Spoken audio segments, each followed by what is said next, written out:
Josiah Quincy Joseph Smith at Nauvoo. Josiah Quincy, Figures of the Past from the Leaves of Old Journals, 3 Ride, Boston, 1883, pages 376 to 400. It is by no means improbable that some future textbook, for the use of generations yet unborn, will contain a question something like this. What historical American of the 19th century has exerted the most powerful influence upon the destinies of his countrymen? And it is by no means impossible that the answer to that interrogatory may be thus written: Joseph Smith, the Mormon prophet.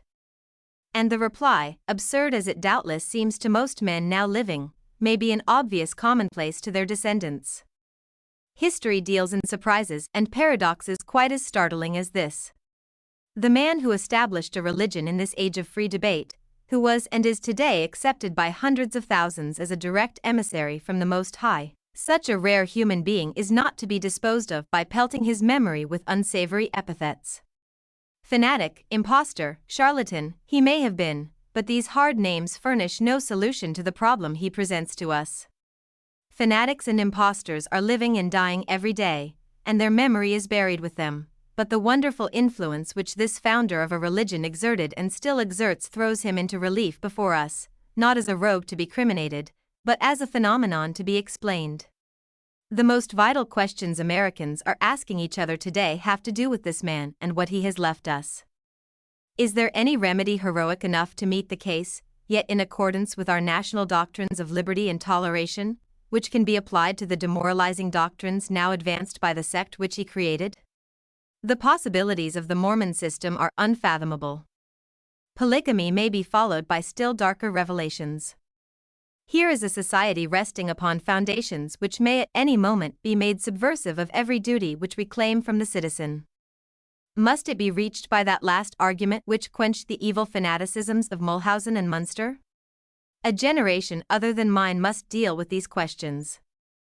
Burning questions they are, which must give a prominent place in the history of the country to that sturdy self-asserter whom I visited at Nauvoo.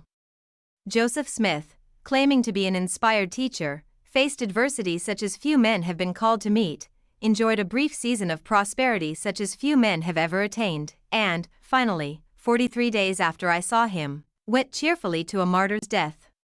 When he surrendered his person to Governor Ford, in order to prevent the shedding of blood, the prophet had a presentiment of what was before him. I am going like a lamb to the slaughter, he is reported to have said, but I am calm as a summer's morning. I have a conscience void of offense and shall die innocent. I have no theory to advance respecting this extraordinary man. I shall simply give the facts of my intercourse with him. At some future time they may be found to have some bearing upon the theories of others who are more competent to make them. 10 closely written pages of my journal describe my impressions of Nauvoo, and of its prophet, mayor, general, and judge, but details, necessarily omitted in the diary, went into letters addressed to friends at home, and I shall use both these sources to make my narrative as complete as possible. I happened to visit Joseph Smith in company with a distinguished gentleman, who, if rumor may be trusted, has been as conscientious a journal writer as was his father. It is not impossible that my record may one day be supplemented by that of my fellow traveler, the Honorable Charles Francis Adams. It was on the 25th of April, 1844, that Mr. Adams and myself left Boston for the journey to the West which we had had for some time in contemplation. I omit all account of our adventures, and a very full account of them is before me, until the 14th of May, when we are ascending the clear, sparkling waters of the upper Mississippi in the little steamboat Amaranth. With one exception we find our fellow passengers uninteresting. The exception is Dr. Goforth. A chivalric, yet simple personage is this same doctor, who has served under General Jackson at the Battle of New Orleans and is now going to Nauvoo, to promote the election of the just nominated Henry Clay. It is to this gentleman we owe our sight of the City of the Saints, which, strangely enough, we had not intended to visit. Though far from being a Mormon himself, Dr. Goforth told us much that was good and interesting about this strange people. He urged us to see for ourselves the result of the singular political system which had been fastened upon Christianity, and to make the acquaintance of his friend, General Smith, the religious and civil autocrat of the community. We agreed to stop at Nauvoo, says my journal, provided some conveyance should be found at the landing which would take us up to General Smith's tavern, and prepared our baggage for this contingency. Owing to various delays, we did not reach the landing till nearly midnight, when our friend, who had jumped on shore the moment the boat stopped, returned with the intelligence that no carriage was to be had, and so we bade him adieu, to go on our way. But, as we still lingered upon the hurricane deck, he shouted that there was a house on the landing, where we could get a good bed. This changed our destiny, and just at the last moment we hurried on shore. Here we found that the good bed our friend had promised us was in an old mill, which had been converted into an Irish shanty. However, we made the best of it, and, having dispossessed a cat and a small army of cockroaches of their quarters on the coverlet, we lay down in our dressing gowns and were soon asleep. We left our lowly bed in the grey light of the morning, to find the rain descending in torrents and the roads knee-deep in mud. Intelligence of our arrival had in some mysterious manner reached General Smith, and the prophet's own chariot, a comfortable carryall, drawn by 2 horses, soon made its appearance. It is probable that we owed the alacrity with which we were served to an odd blunder which had combined our names and personalities and set forth that no less a man than ex-President John Quincy Adams had arrived to visit Mr. Joseph Smith. Happily, however, Dr. Goforth, who had got upon the road before us, divided our persons and reduced them to their proper proportions, so that no trace of disappointment was visible in the group of rough-looking Mormons who awaited our descent at the door of the tavern. It was a 3-story frame house, set back from the street and surrounded by a white fence, that we had reached after about 2 miles of the muddiest driving. Preeminent among the stragglers by the door stood a man of commanding appearance, clad in the costume of a journeyman carpenter when about his work. He was a hardy, athletic fellow, with blue eyes standing prominently out upon his light complexion, a long nose, and a retreating forehead. He wore striped pantaloons, a linen jacket, which had not lately seen the washtub, and a beard of some 3 days' growth. This was the founder of the religion which had been preached in every quarter of the earth. As Dr. Goforth introduced us to the prophet, he mentioned the parentage of my companion.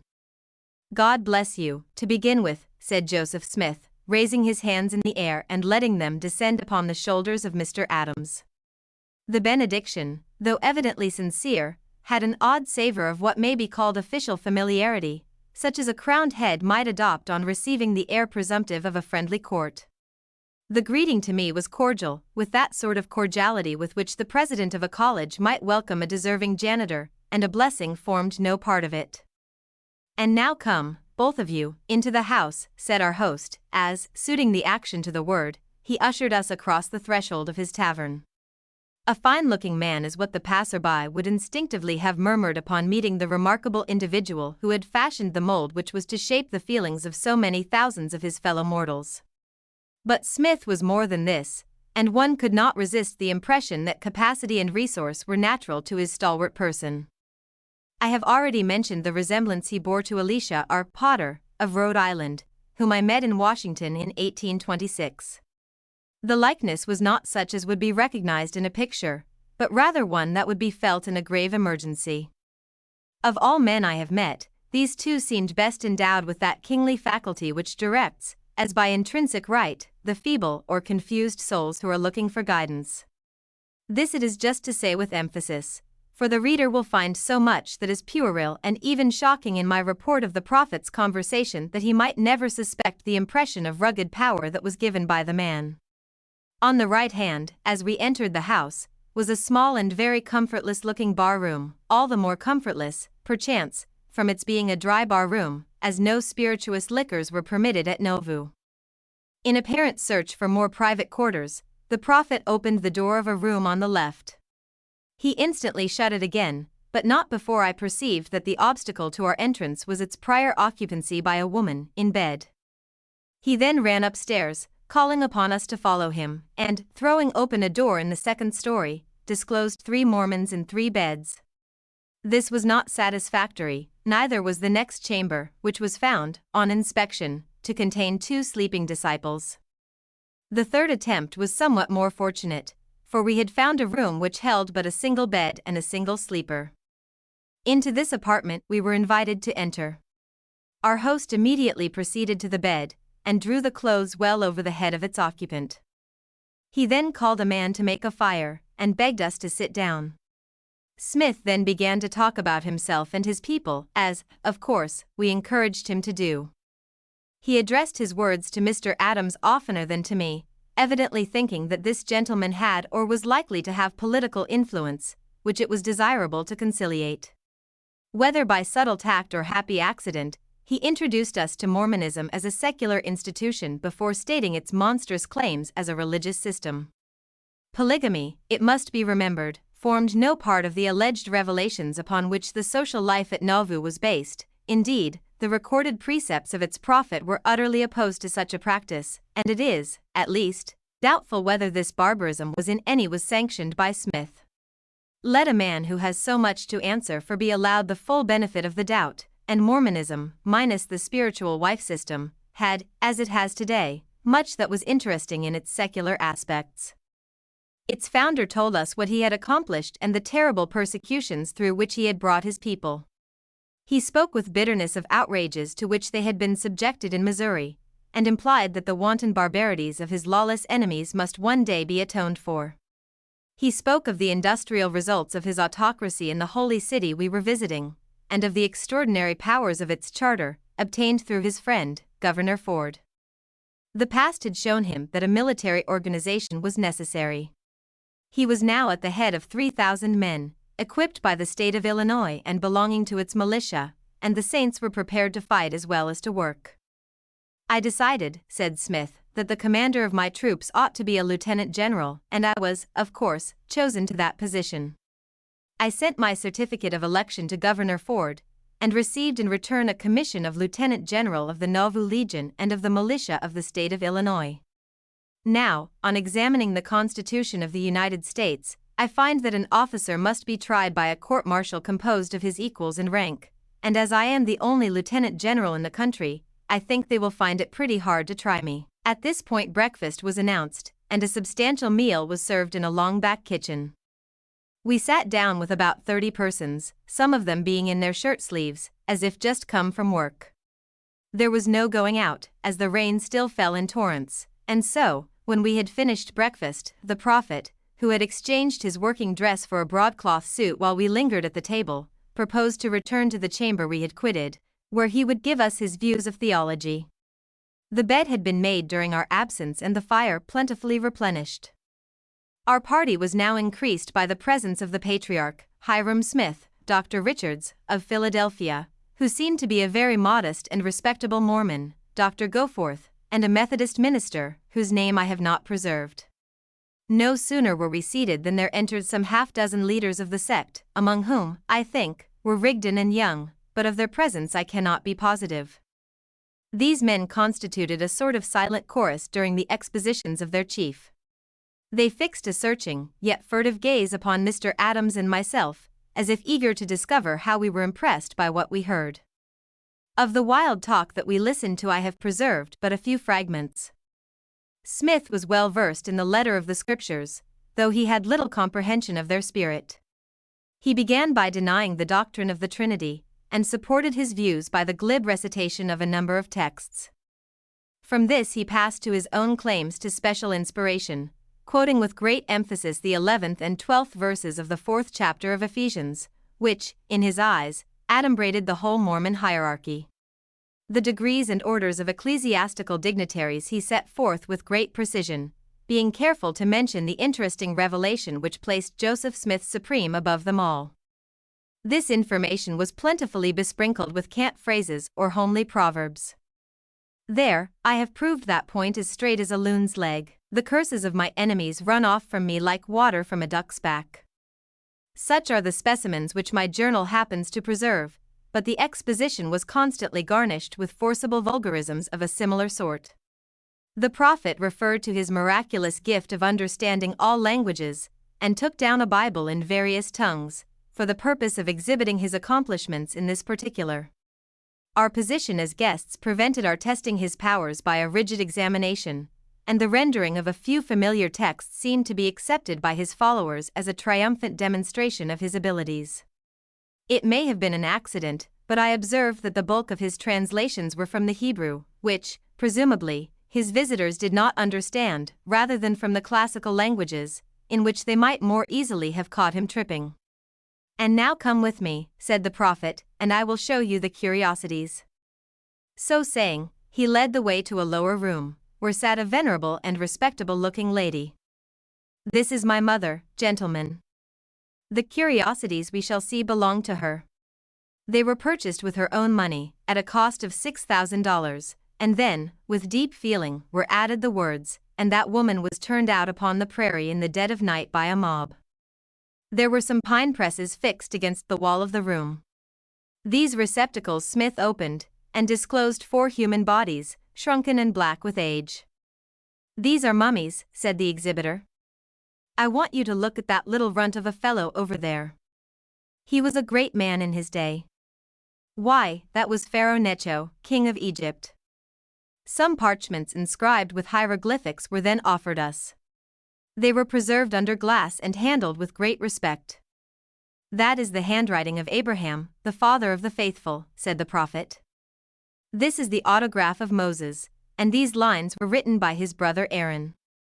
Here we have the earliest account of the creation, from which Moses composed the first book of Genesis." The parchment last referred to showed a rude drawing of a man and woman, and a serpent walking upon a pair of legs. I ventured to doubt the propriety of providing the reptile in question with this unusual means of locomotion.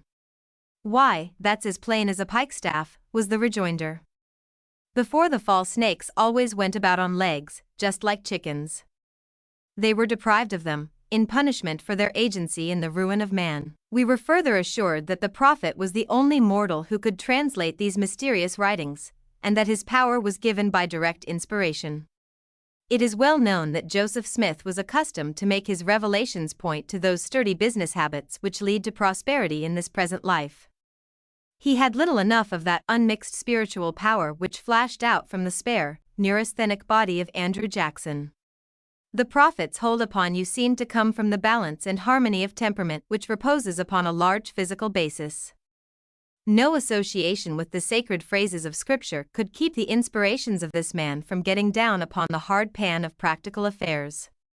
"Verily I say unto you, let my servant, Sidney Gilbert, plant himself in this place and establish a store." So had run one of his revelations, in which no holier spirit than that of commerce is discernible. The exhibition of these august relics concluded with a similar descent into the hard modern world of fact. Monarchs, patriarchs, and parchments were very well in their way, but this was clearly the 19th century, when prophets must get a living and provide for their relations. "Gentlemen," said this bourgeois Mohammed, as he closed the cabinets, "those who see these curiosities generally pay my mother $0.25. 2. The clouds had parted when we emerged from the Chamber of Curiosities, and there was time to see the temple before dinner. General Smith ordered a capacious carriage, and we drove to that beautiful eminence, bounded on 3 sides by the Mississippi, which was covered by the holy city of Nauvoo. The curve in the river enclosed a position lovely enough to furnish a site for the utopian communities of Plato or Sir Thomas More, and here was an orderly city, magnificently laid out, and teeming with activity and enterprise.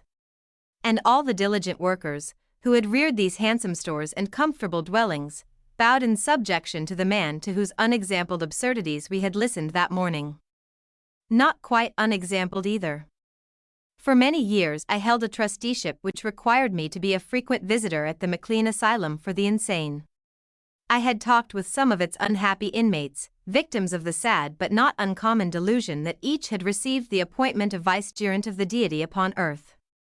It is well known that such unfortunates, if asked to explain their confinement, have a ready reply: "I am sane. The rest of the world is mad, and the majority is against me." It was like a dream to find oneself moving through a prosperous community, where the repulsive claim of one of these pretenders was respectfully acknowledged. It was said that Prince Hamlet had no need to recover his wits when he was dispatched to England, for the demented denizens of that island would never detect his infirmity. If the blasphemous assumptions of Smith seemed like the ravings of a lunatic, he had, at least, brought them to a market where all the people were as mad as he. Near the entrance to the temple we passed a workman who was laboring upon a huge sun, which he had chiseled from the solid rock. The countenance was of the Negro type, and it was surrounded by the conventional rays. "General Smith," said the man, looking up from his task, "is this like the face you saw in vision?" "Very near it," answered the prophet, "except," this was added with an air of careful connoisseurship that was quite overpowering, "except that the nose is just a thought too broad." The Mormon Nauvoo temple was not fully completed. It was a wonderful structure, altogether indescribable by me.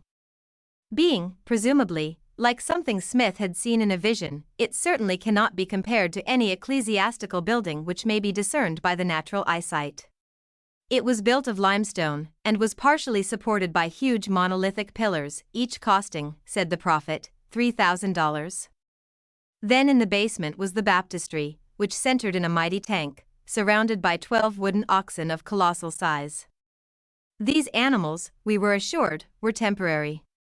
They were to be replaced by stone oxen as fast as they could be made.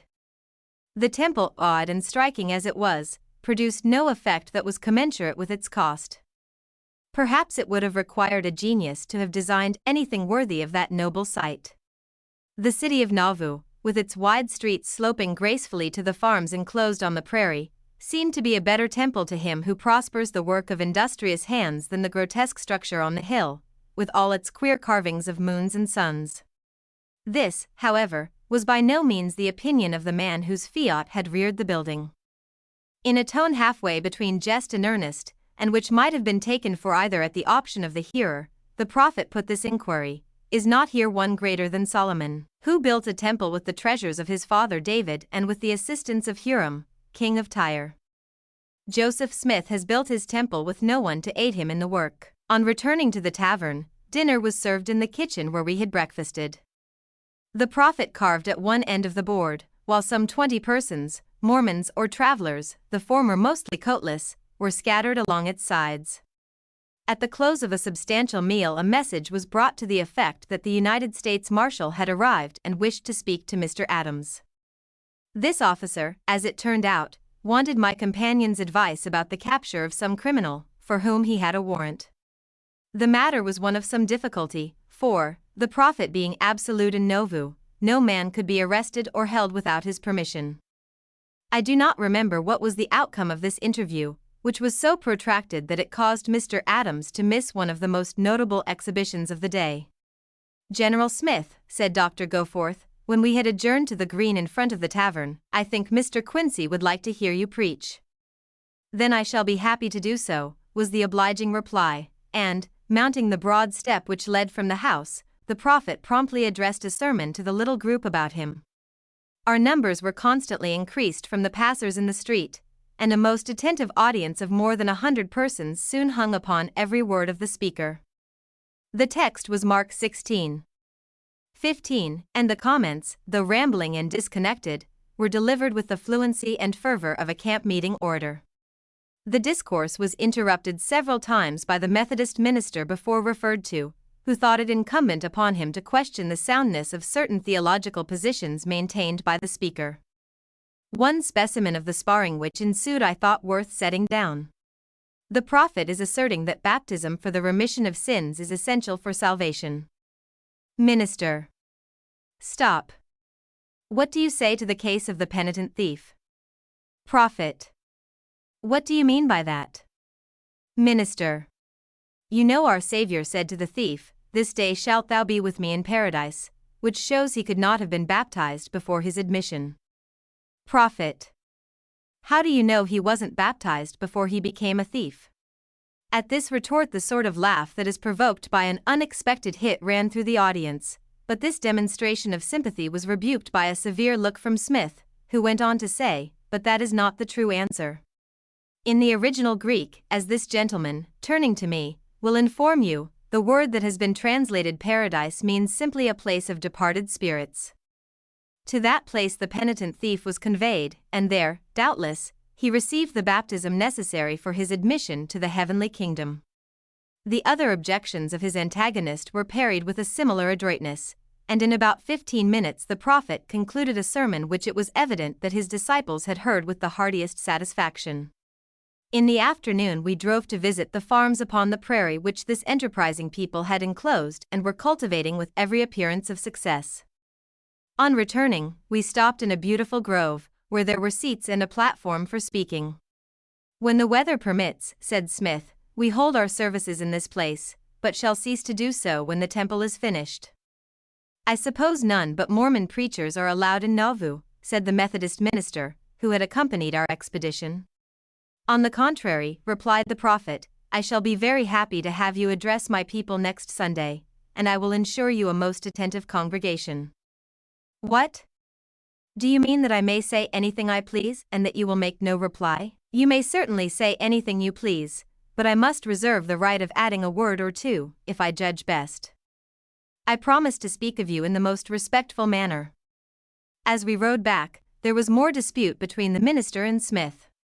"Come," said the latter, suddenly slapping his antagonist on the knee, to emphasize the production of a triumphant text, "if you can't argue better than that, you shall say all you want to say to my people, and I will promise to hold my tongue. For there's not a Mormon among them who would need my assistance to answer you." Some backthrust was evidently required to pay for this, and the minister, soon after, having occasion to allude to some erroneous doctrine which I forget, suddenly exclaimed, "Why, I told my congregation the other Sunday that they might as well believe Joe Smith as such theology as that." "Did you say Joe Smith in a sermon?" inquired the person to whom the title had been applied. "Of course I did. Why not?" The prophet's reply was given with a quiet superiority that was overwhelming.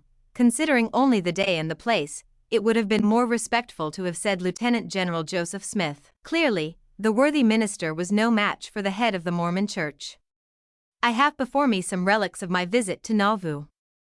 Here is the Book of Mormon, bearing the autograph which its alleged discoverer and translator wrote, at my request, and here are some letters addressed to the same personage, which I came by strangely enough. I took them from a public basket of waste paper, which was placed for the service of the inmates of the tavern. 3 of these abandoned epistles I asked leave to keep as memorials of my visit, and no objection was made to my doing so. The most interesting of these letters is dated Manchester, August 29, 1842, and comes from an English convert to Mormonism. The man writes 4 pages of gilt-edged paper to his beloved brother in the Lord, and sends him by the favor of Elder Snyder the following presents: a hat, a black satin stock with front, and a brooch. He would fain join the prophet in Nauvoo, but the way is blocked by that not unheard of obstacle, a mother-in-law, and until this excellent lady falls asleep the disciple must deny his eyes the sight of the Master's face. The account of himself given by this correspondent shows with what pathetic sincerity the divine commission of Smith was accepted by a class of men which would seem to be intellectually superior to so miserable a delusion.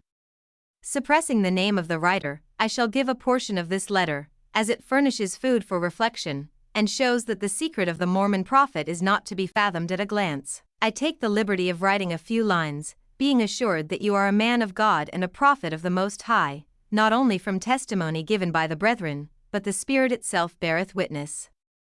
It is true that mine eyes have not seen and mine ears heard you, but the testimony I have received shows plainly that God does reveal by His Spirit things that the natural man has not seen by his natural eyes. You may perhaps wonder who the individual is that has written this letter. I will tell you, in a few words. My father died about 24 years since, leaving my mother a widow with 7 children. I remember her teachings well, which were these: fear God, be strictly honest, and speak the truth. I remember, when about 3 or 4 years old, being with her in a shop. I saw a pin on the floor. I picked it up and gave it to her. She told me to give it to the shopman, with a sharp reprimand, showing me that it was a sin to take even a pin. The remembrance of this slight circumstance has followed me from that time to the present. An account of the writer's conversion to Mormonism follows, after which he goes on thus. Previously to joining this church, I was a singer in the Church of England, had £8 a year, and a good situation in the week time at a retail hat shop. My wife's brother told me I was robbing my children of their bread in giving up the £8. I told him I was not dependent on that for bread, and said unto him the Lord could make up the difference. He laughed at me, but, beloved brother, in about 1 month from the time I left the Church of England my master raised my wages 4 shillings a week, which was about 1 shilling per week more than that just sacrificed, and this has continued on ever since, which is now 2 years this month, for which I thank the Lord, together with many other mercies. I have quoted enough to show what really good material Smith managed to draw into his net. Were such fish to be caught with Spalding's tedious romance and a puerile fable of undecipherable gold plates and gigantic spectacles? Not these cheap and wretched properties, but some mastering force of the man who handled them, inspired the devoted missionaries who worked such wonders. The remaining letters, both written a year previous to my visit, came from a certain Chicago attorney, who seems to have been the personal friend as well as the legal advisor of the prophet. With the legal advice come warnings of plots which enemies are preparing, and of the probability that a seizure of his person by secret ambush is contemplated. They hate you, writes this friendly lawyer, because they have done evil unto you. My advice to you is not to sleep in your own house, but to have some place to sleep strongly guarded by your own friends, so that you can resist any sudden attempt that might be made to kidnap you in the night. When the Missourians come on this side and burn houses, depend upon it they will not hesitate to make the attempt to carry you away by force. Let me again caution you to be every moment upon your guard. The man to whom this letter was addressed had long been familiar with perils. For 14 years he was surrounded by vindictive enemies, who lost no opportunity to harass him. He was in danger even when we saw him at the summit of his prosperity, and he was soon to seal his testimony, or, if you will, to expiate his imposture by death at the hands of dastardly assassins. If these letters go little way toward interpreting the man, they suggest that any hasty interpretation of him is inadequate. I should not say quite all that struck me about Smith if I did not mention that he seemed to have a keen sense of the humorous aspects of his position. It seems to me, General, I said, as he was driving us to the river, about sunset, that you have too much power to be safely trusted to one man. In your hands or that of any other person, was the reply. So much power would, no doubt, be dangerous. I am the only man in the world whom it would be safe to trust with it. Remember, I am a prophet. The last 5 words were spoken in a rich, comical aside, as if in hearty recognition of the ridiculous sound they might have in the ears of a Gentile. I asked him to test his powers by naming the successful candidate in the approaching presidential election. Well, I will prophesy that John Tyler will not be the next president, for some things are possible and some things are probable, but Tyler's election is neither the one nor the other. We then went on to talk of politics. Smith recognized the curse and iniquity of slavery, though he opposed the methods of the abolitionists. His plan was for the nation to pay for the slaves from the sale of the public lands. Congress, he said, should be compelled to take this course, by petitions from all parts of the country, but the petitioners must disclaim all alliance with those who would disturb the rights of property recognized by the Constitution and foment insurrection. It may be worthwhile to remark that Smith's plan was publicly advocated, 11 years later, by one who has mixed so much practical shrewdness with his lofty philosophy.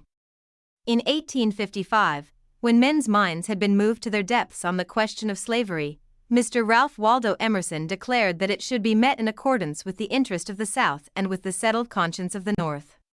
It is not really a great task, a great fight for this country to accomplish, to buy that property of the planter, as the British nation bought the West Indian slaves. He further says that the United States will be brought to give every inch of their public lands for a purpose like this. We, who can look back upon the terrible cost of the fratricidal war which put an end to slavery, now say that such a solution of the difficulty would have been worthy a Christian statesman. But if the retired scholar was in advance of his time when he advocated this disposition of the public property in 1855, what shall I say of the political and religious leader who had committed himself, in print, as well as in conversation, to the same course in 1844? If the atmosphere of men's opinions was stirred by such a proposition when war clouds were discernible in the sky, was it not a statesmanlike word 11 years earlier, when the heavens looked tranquil and beneficent? General Smith proceeded to unfold still further his views upon politics. He denounced the Missouri Compromise as an unjustifiable concession for the benefit of slavery. It was Henry Clay's bid for the presidency. Dr. Goforth might have spared himself the trouble of coming to Nauvoo to electioneer for a duelist who would fire at John Randolph, but was not brave enough to protect the saints in their rights as American citizens. Clay had told his people to go to the wilds of Oregon and set up a government of their own. Oh yes, the saints might go into the wilderness and obtain justice of the Indians, which imbecile, time-serving politicians would not give them in the land of freedom and equality. The prophet then talked of the details of government. He thought that the number of members admitted to the lower house of the national legislature should be reduced. A crowd only darkened counsel and impeded business. A member to every 500,000 of population would be ample. The powers of the president should be increased. He should have authority to put down rebellion in a state, without waiting for the request of any governor, for it might happen that the governor himself would be the leader of the rebels. It is needless to remark how later events showed the executive weakness that Smith pointed out, a weakness which cost thousands of valuable lives and millions of treasure, but the man mingled utopian fallacies with his shrewd suggestions. He talked as from a strong mind, utterly unenlightened by the teachings of history. Finally, he told us what he would do, were he President of the United States, and went on to mention that he might one day so hold the balance between parties as to render his election to that office by no means unlikely. Who can wonder that the chair of the national executive had its place among the visions of this self-reliant man? He had already traversed the roughest part of the way to that coveted position. Born in the lowest ranks of poverty, without book learning and with the homeliest of all human names, he had made himself at the age of 39 a power upon earth. Of the multitudinous family of Smith, from Adam down, Adam of the wealth of nations, I mean, none had so won human hearts and shaped human lives as this Joseph. His influence, whether for good or for evil, is potent today, and the end is not yet. I have endeavored to give the details of my visit to the Mormon prophet with absolute accuracy. If the reader does not know just what to make of Joseph Smith, I cannot help him out of the difficulty. I myself stand helpless before the puzzle.